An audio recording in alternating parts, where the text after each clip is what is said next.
COP 27, COP 27 is happening, and there is a discussion going on various topics, which includes how to decarbonize economies. Basically, the task of setting the agenda for decarbonization of national economies is given to the national countries and sovereign governments. So it is not a binding uh, plan from COP 27. But then, as part of COP agreements, including Kyoto Protocol and Copenhagen Accord, and then Paris Agreement recently in 2015, various pledges have been made, and latest pledge is 2015, where countries have given their pledge that they are going to reduce carbon emissions. Now, what is carbon emissions and why all those things have been mentioned, but we'll still look at it. And also, basically, what kind of solutions are coming up with regard to industries, energy, and climate change. I think this is what we are going to discuss in this session. Uh, so basically, what is carbonization? Why carbon is increasing? I think that we know in the last 300 years, because of industrial revolution, first industrial revolution, and subsequent industrial revolutions, a lot of fossil fuels are being burned to manufacture products or to deliver services. So for various other activities, the overall economy itself is built on carbon usage, and that led to carbon emissions. Now, in the COP discussions, as I mentioned, governments, and individuals agreed to reduce the global temperature to 1.2 degrees. I mean, that was the earlier target. But now, as part of COP 21 in 2015, the target became 1.5 degrees. But now in COP 27, there is no discussion at all on 1.5. So the impression is that now everyone is preparing to accept the global temperature increase to 2.4 to 2.5 degrees. What are the implications? Of course, we know it can lead to higher misery for life, and droughts, cyclonic storms, floods, all those are going to increase. Food security can be threatened. So 2 degrees and 2.5 degrees is in the red category. So somewhere we thought we can still, if we can limit global temperature to 1.5 degrees, I think that's the best we can do. And even if it goes up to 1.8 degrees, that's fine. But this is what IPCC and various other assessments have been saying. But, as I mentioned, there have been pledges and targets, and those targets have not been revised. Whatever they have given in 2015, they are not revised those targets. In fact, post Paris Agreement 2015, people have been asking for more ambitious goals, basically to reach 1.5 degrees, because the Paris Agreement pledges, whatever pledges were made in Paris Agreement, it is expected that those will take us into 2 degrees and 2 plus 2.5 degrees centigrade. So the real change or transition or transformation which is expected is a drastic, immediate reduction in emissions. And that should be going beyond what has been committed already in uh, Paris uh, Paris agreement. So basically, that's not happening in COP27.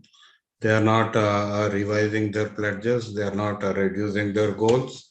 So I think we are going to be in this range, 2 degrees to 3 degrees range, which is a very dangerous thing. And among the emissions, I think the biggest and the most immediate uh, issue is about energy. I'll come to that, why energy and what. But you can see here different gases. Usually when you are talking of carbon dioxide, you see this only carbon emissions. This blue band is what is discussed. So the blue band is increasing, 59% to 61% to 65, 64 in 2019, and it is increasing further. But other, like deforestation and other, because of deforestation, there is carbon emissions. So that is also increasing lightly. It was high, but reduced a little from 13 to 11%. The methane gas, I think this is again coming from energy usage by the economy. So even that was 21%, but it has constricted to 18%. But still, it's a substantial area. Nitrous oxides are also there. Fluorinated gases are there. So, but the big, problem is this carbon dioxide from fossil fuel and industry. So that means energy and industrial production. So this we have to keep in mind when we are discussing. Now this is the latest, International Energy Outlook report. This is again assessment of what kind of investment is required for if you want to reach net zero emissions by 2050. This all this European Union and most countries, they have started talking about net zero emissions. So each one has a different target.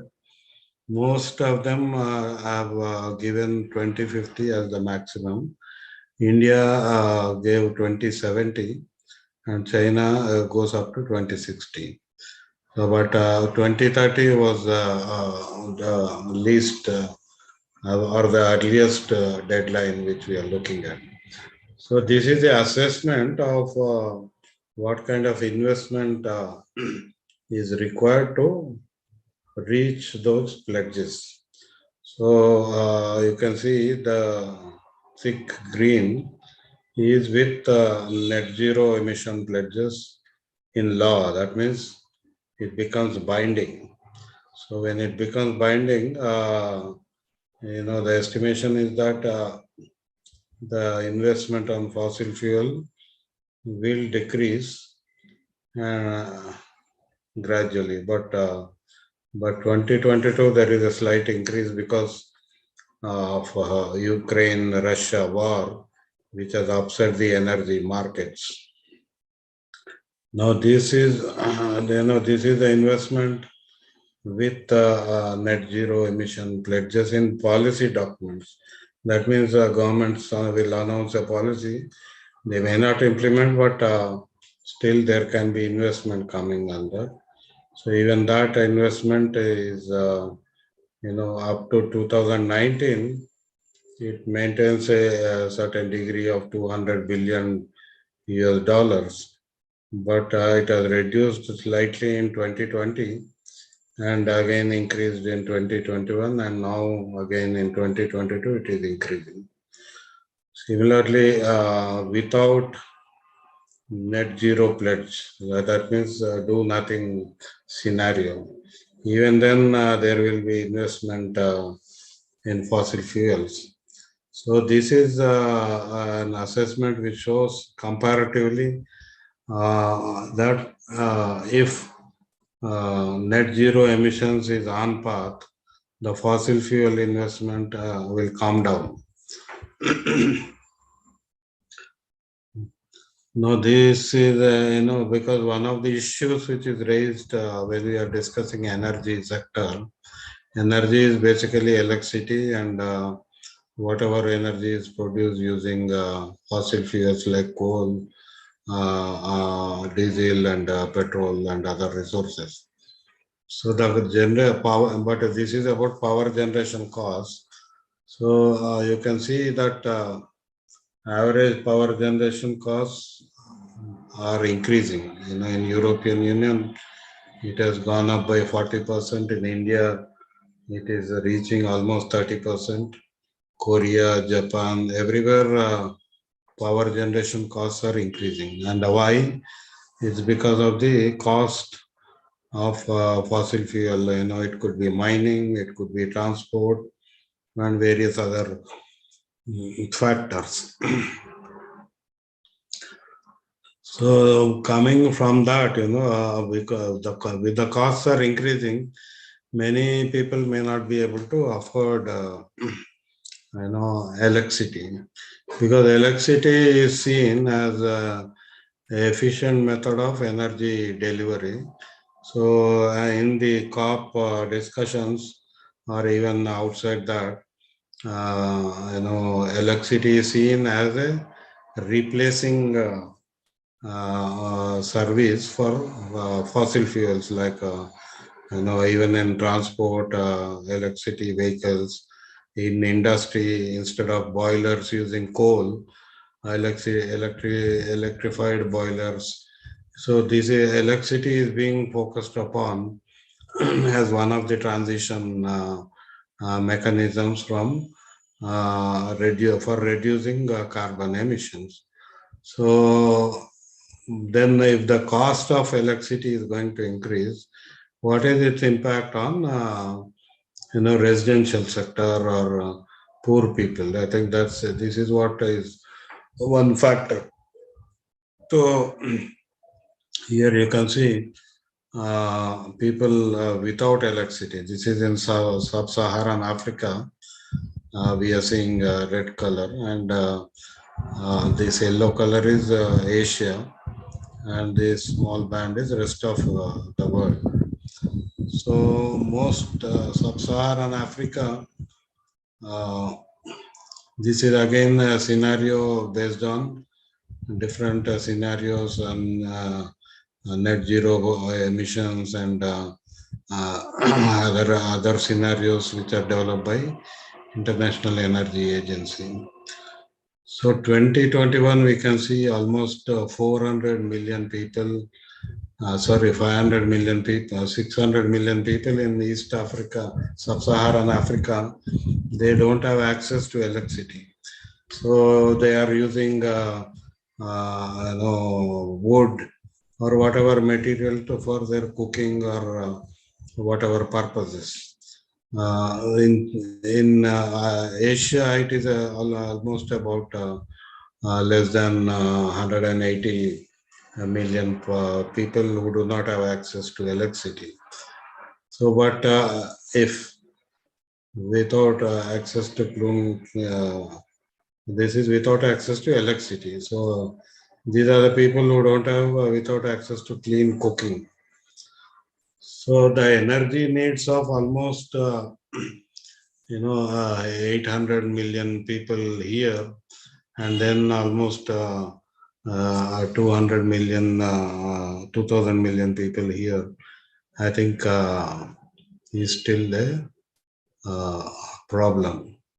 So that means the energy costs, energy prices, I think they are going to be under discussion. What is the source of electricity and energy is that we have to discuss now. So solar energy, of course, we know is a major alternative to the current source of electricity. Instead of thermal power plants and other sources of fossil fuel energy, solar photovoltaics is are the alternative. So, but in that there are a lot of problems because of the structure of solar photovoltaic manufacturing. So, in the last decade, it has moved away from Europe, Japan, and the US to China. So now China is almost 80% of photovoltaic production across the supply chain is controlled by China. And we can see that this has happened because of investment. China has invested 50 billion US dollars in new photovoltaic capacity, which is 10 times more than Europe. And through that, they have created 3 lakh manufacturing jobs.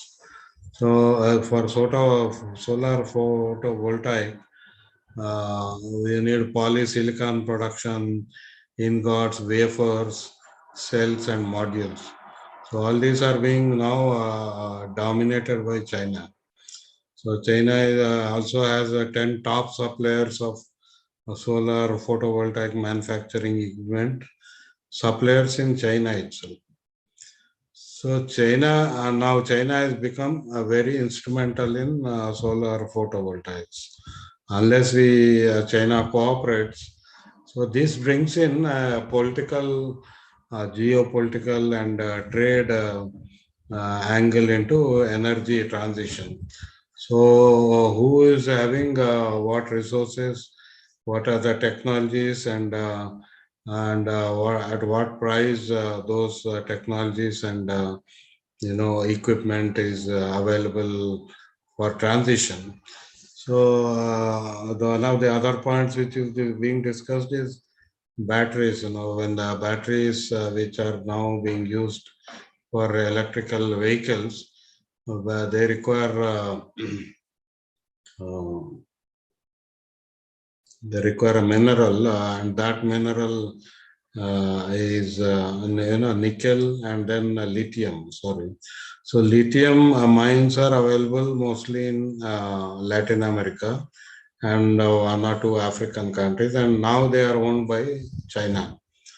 So China controls lithium, and of course nickel deposits are there even in Latin America, Bolivia, and other countries. So now there is even in COP27, now they are discussing if they can form a forum like OPEC. OPEC is what has been, a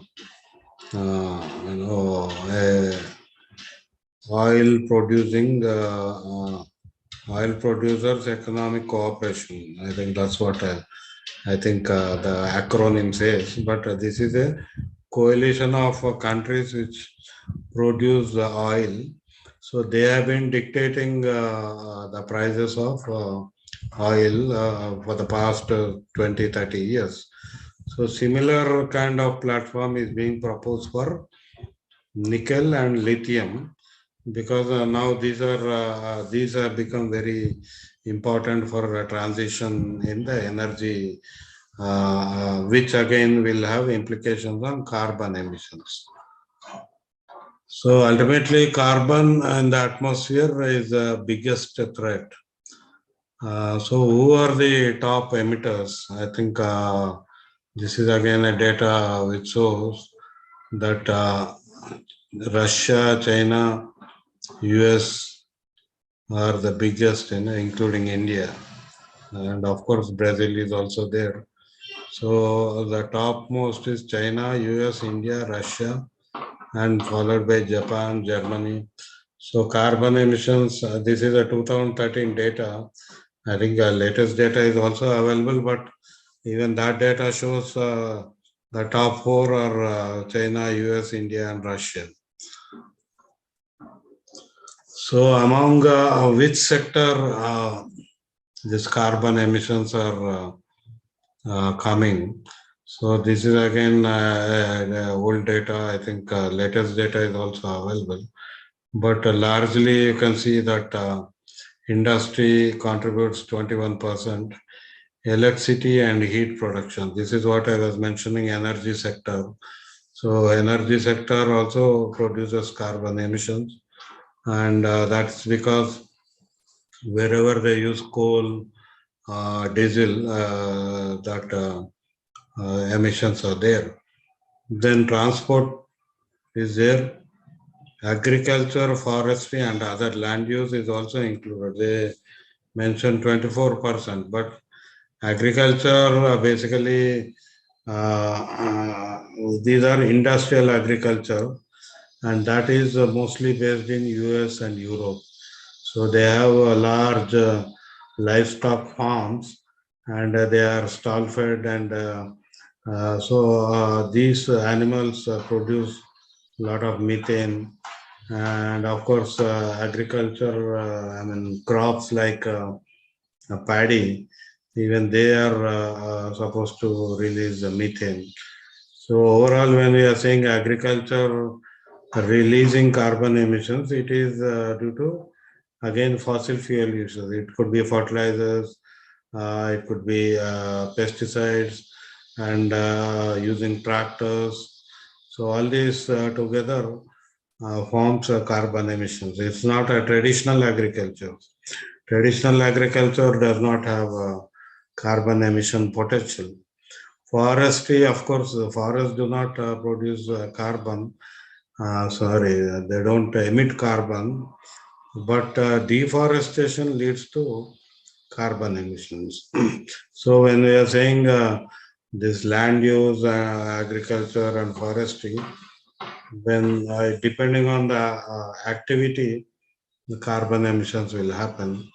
So transportation is another sector. Then buildings, big building, tall buildings, they also contribute to 6% of greenhouse gas emissions. So again, fossil fuel consumption, as I mentioned, all fossil fuels, carbon and other fossil fuels. In Telugu, శిలాజ ఇంధనాలు అంటారు. శిలాజ ఇంధనాల ఉపయోగము ఏ మేరకు ఉంది గత 25-30 ఏళ్లలో అనేది లెక్క చూపడుతుంది, ఎట్లా పెరుగుతుంది.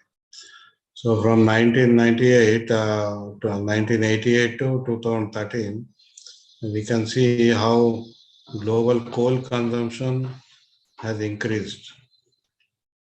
Every fossil fuel consumption has increased.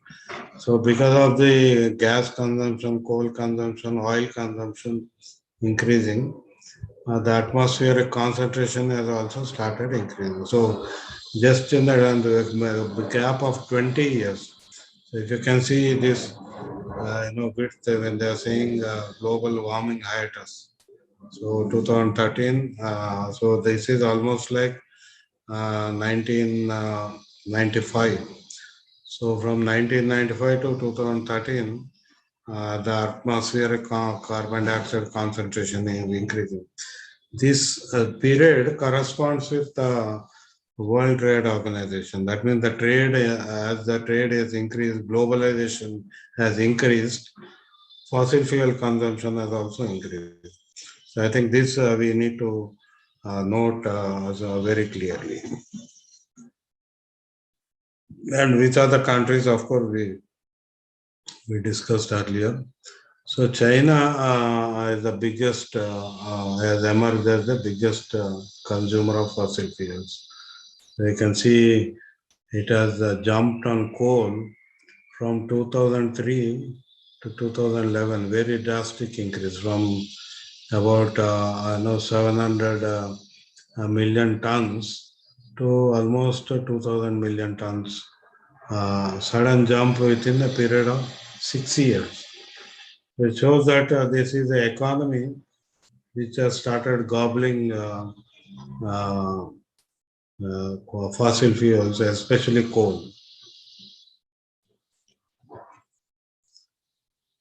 And in transport, all transport modes, they are also part of this carbon emissions. So, and this is the ratio which is given for different modes of transport. So, road transport, rail transport, shipping, aviation, planes, and other, different other modes of transport. It could be, small boats or whatever, all those smaller things. So the largest segment you can see is the road transportation. Rail is very, very small. So shipping is a little higher and aviation is increasing. So this means, when we are talking of transitioning to more efficient or less carbon emitting methods, I think your train rail can be seen as a good opportunity, and avoiding road transport, maybe shipping, boats, internal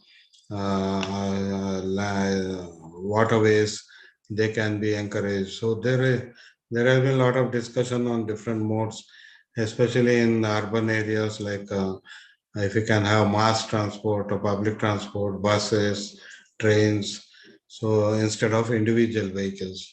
So transportation is another major sector where emissions are happening. So this is in Indian energy production by fuel plus consumption. So this black line is the consumption, and these are the sources of energy production. So here we can see oil is about the bottom, but the biggest one is the coal, and natural gas is there. Hydel power is there. This is hydel power and other renewable energy sources. So the big player, again same as China, right from 2001, gradually and suddenly it has picked up. So how do we reduce coal is another issue. So what we have been expecting, COP27 as part of national determined contributions is adaptation, mitigation, loss and damage.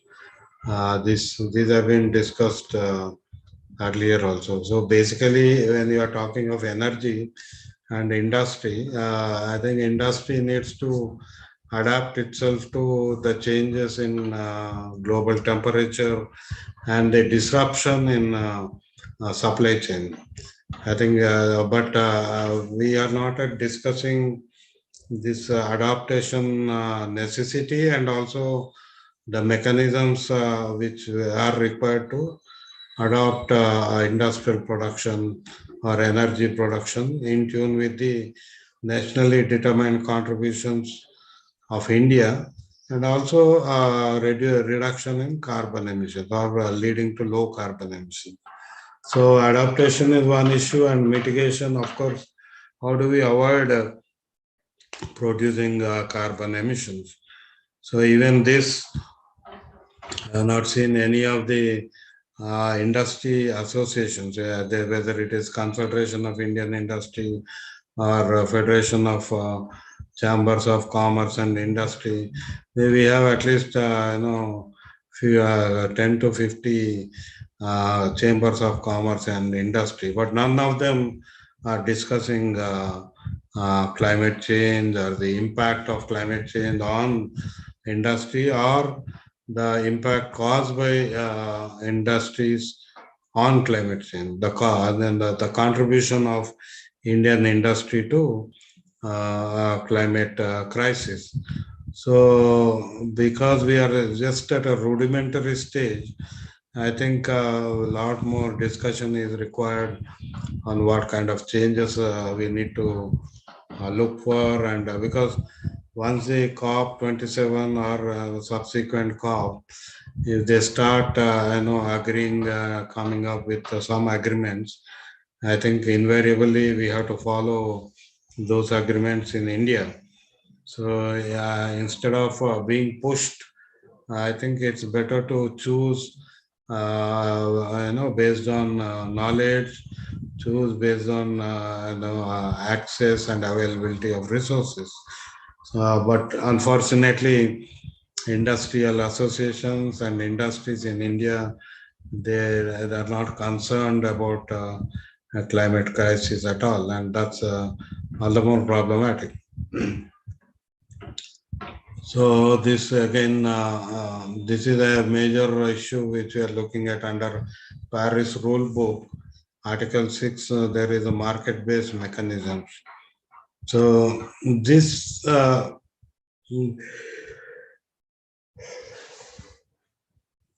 part of this, we have to look for technologies which require. Which can be deployed to reduce or lead to low carbon emissions, and how finance, climate finance, can be accessed to get that investment. India has, this production linked incentive (PLI) scheme. This was introduced recently in last 1 year or so.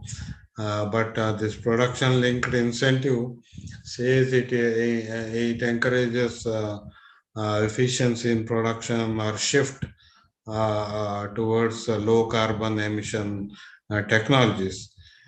But I think there are a lot more discussion needs to happen, whether the technology is available, or can we do some research and innovation in those technologies, suiting large number of small and medium industries in India, because unlike any other country, India has a very substantial number of small and medium production units, basically industries, and these industries, basically run on almost hand to mouth kind of economy. So their balance sheets are always very tightly run.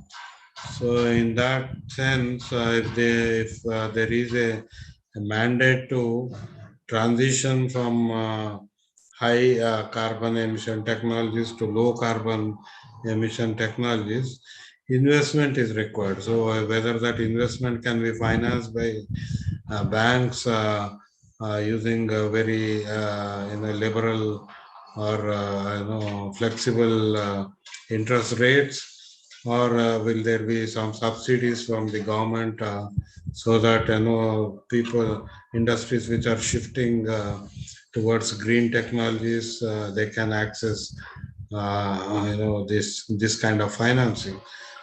The problem is we are not discussing that at all. So production linked incentive also does not allow any discussion on how best to deploy that finance. Now India is saying, these are part of the pledge which we are given, which are improvised at COP 26, and later based on what has been committed in Paris.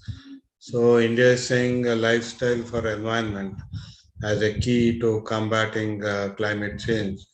But this is a goal, this is a commitment, but how it is being transformed into a governance or a public policy action is still we need to see. And second, it is saying to adopt a climate friendly and a cleaner path. So that means we have to transition in energy as a first step. And when we are saying energy, again, within energy, there are different sectors like industry, transport, um, and various other smaller sectors, including agriculture. So this transition, how do we adopt? I think that's a still a debatable issue. So reducing emissions intensity of its GDP by 45% by 2030. So does it mean that India is going to go slow on the current development path and try to shift towards a more low carbon economy? I think again it's not so clear, but that's a goal which has been already committed by Indian government before COP and at UNFCCC. So they are saying we'll achieve 50% non-fossil fuel based cumulative electric power. So that means whatever the current capacity, that capacity will be exceeded, and almost 50% will be based on non-fossil fuel. So it could be solar, it could be wind, it could be other non-traditional electricity production sources. And fifth is we said we'll develop a carbon sink.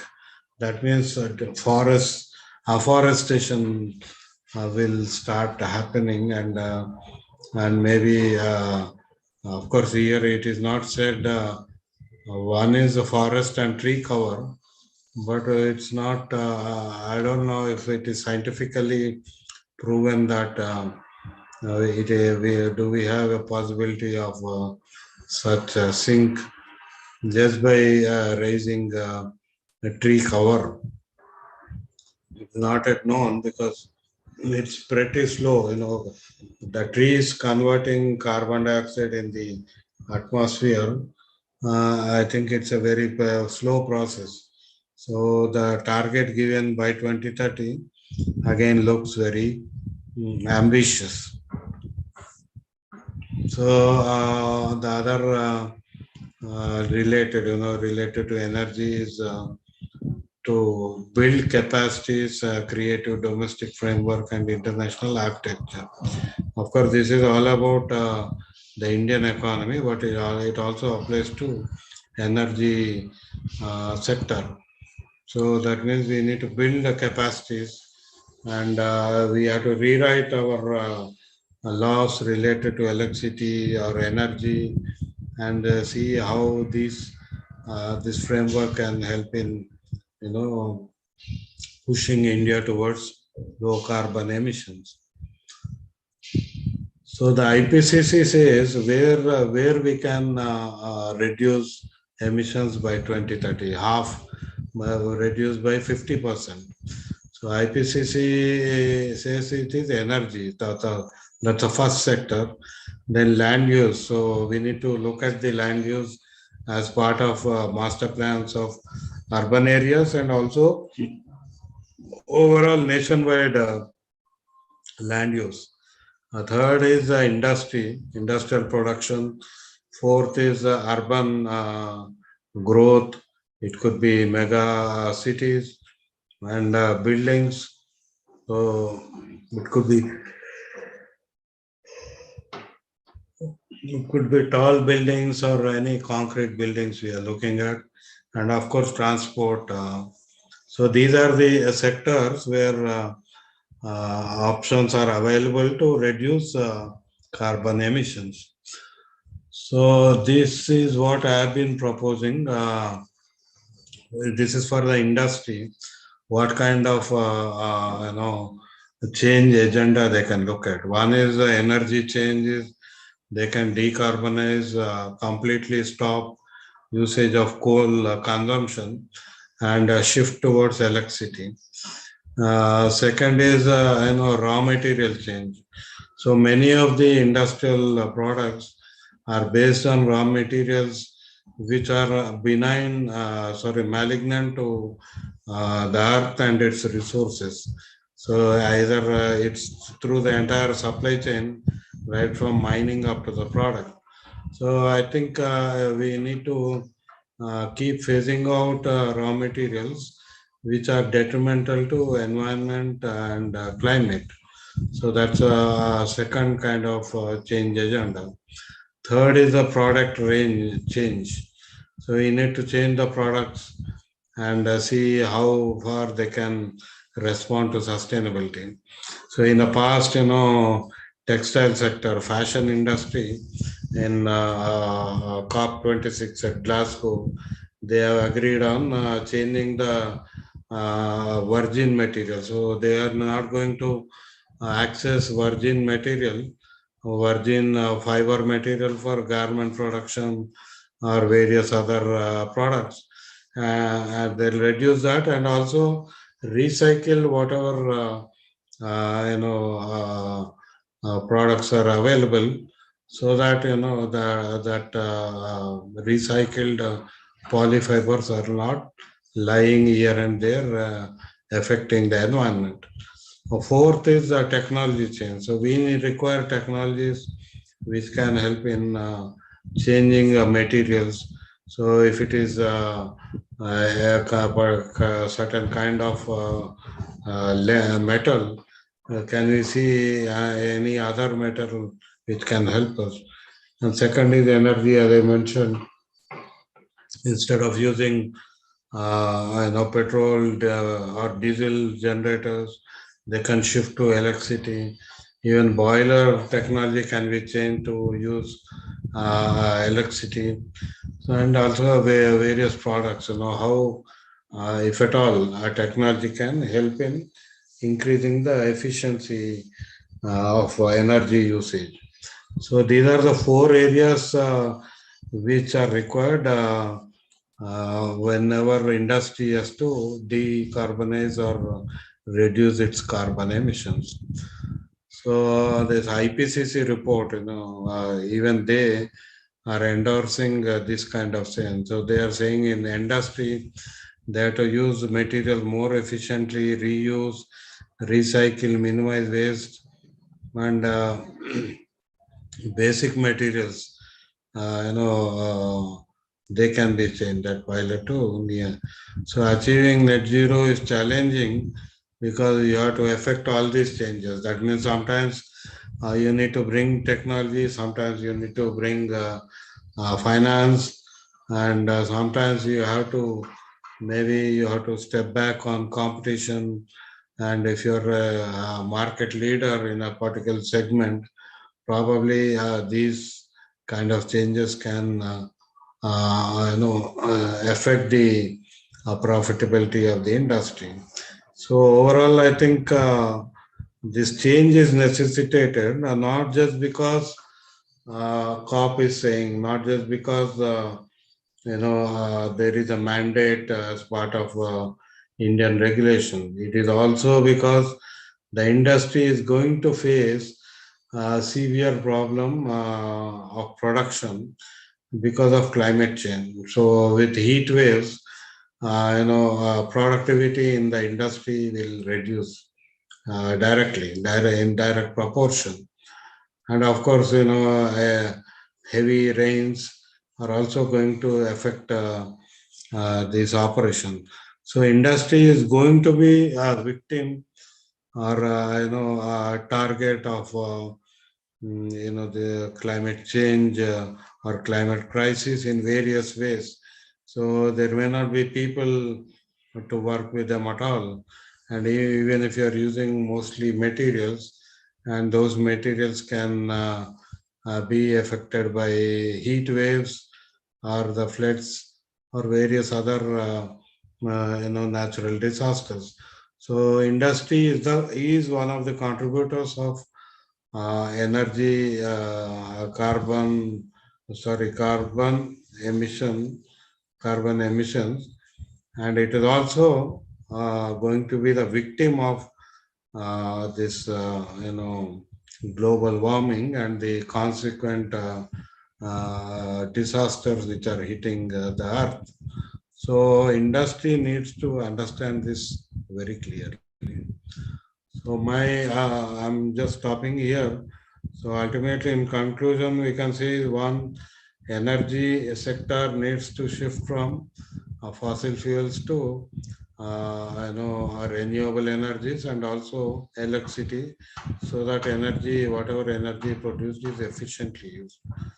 Two, we need to see whether this transition will help in increasing the access of electricity to poor people, and increase, bring in universal access of electricity to everyone, because this is where again, if the poor do not get the benefit of this transition, most of the fossil fuels can be used in cooking or this life of these poor people who are in large number.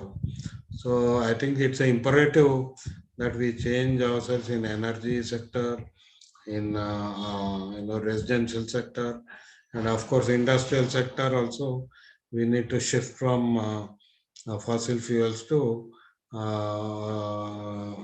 alternatives like solar energy, wind, and various other sources of energy. In fact, this is beneficial for everyone, and all stakeholders can be happy because of that. So I'll stop here, and we can have any interaction once another presentation is.